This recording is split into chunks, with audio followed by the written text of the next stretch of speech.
So welcome student once again. Half of the human eye we have already discussed. Now we will discuss the remaining part of the eye. For that I would like to remind you what we have studied already. We have studied about conjunctiva, cornea, lens, pupil, iris, ciliary muscles and something about the layers of the eye and the location of the eye.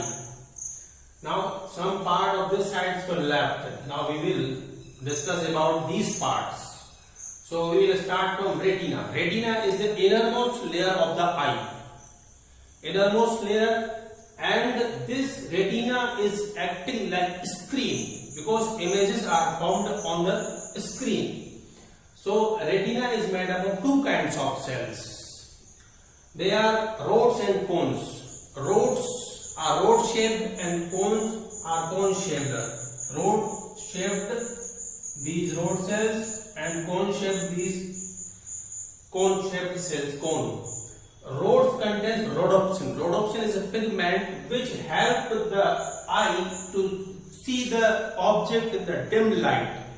And cones contains iodopsin. It is also a pigment which helps the eye to see the images in the bright light. So this is the retina, and retina, there are two main points on the retina, that is yellow spot. It is also called fovea of Centralis, and the second is blind spot. Blind spot and yellow spot. Blind spot is the part of the eye, part of the retina where image is formed that is very clear. Clear image is formed on yellow spot, and on blind spot no images are formed because this blind spot is the space for carrying the impulses of vision from retina to the brain via optic nerve. So here is the optic nerve. Here is the bundle of neurons which carry the impulses of vision from eye to the brain. So this place is booked for the neurons which carry the impulses of vision to the brain. So here no image is formed. On blind spot no images are formed. Now we will talk about the lens and the amount of light which enter the eye, how much light is allowed to be entered. Before that we will discuss about vitreous humor and aqueous humor. Vitreous humor is present in this cavity. You can see behind the lens. Behind the lens one fluid is present that is called vitreous humor. This vitreous humor helps the eye to keep in its fixed shape. Shape of the eye does not change, it remains fixed because of vitreous humor. It also maintains the pressure in the eye because this pressure is very important in the function of eye.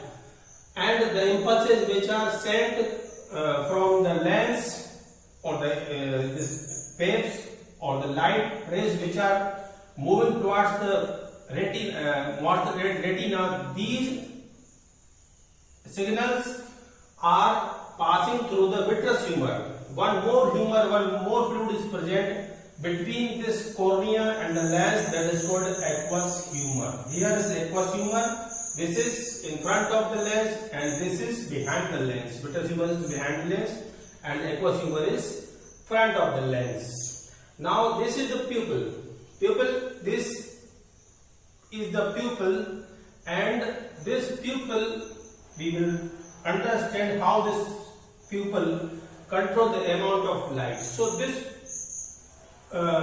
in dim light or bright light, this is made up of, this iris is made up of, this is iris. You can see these two structures, these are called iris.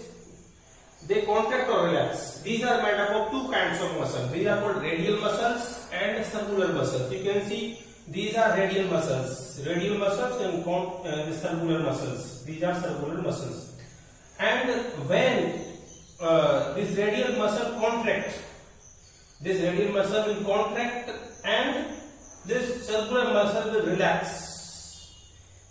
At that moment the size of this pupil will become large. This hole will become large, so more light can enter into your eyes. It takes place in the dim light. When the light is dim, then radial muscle will contract and the circular muscle will relax. Then this hole, that is pupil, will become larger, so it will allow more light to enter your eyes. Now in the bright light, just opposite action will take place. What will take place? Radial muscle will relax and the circular muscle will contract. In this situation, this pupil will become small, and this will take place in the bright light. This pupil will become small, so the amount of light will be less which is being passed to the eye. So this is the lens of the eye, which is, you can see, this is biconcave lens. This lens can change its focal length because one fluid is present in that, and whenever these muscle contracts or relax, the size of the lens becomes larger or smaller, or thinner or thicker. It depends on the object, whether the distance is, whether the object is present at the near, or whether it is present very far. So this lens will change its shape and it will change its focal length, so the images will be formed on the retina according to the distance of the object.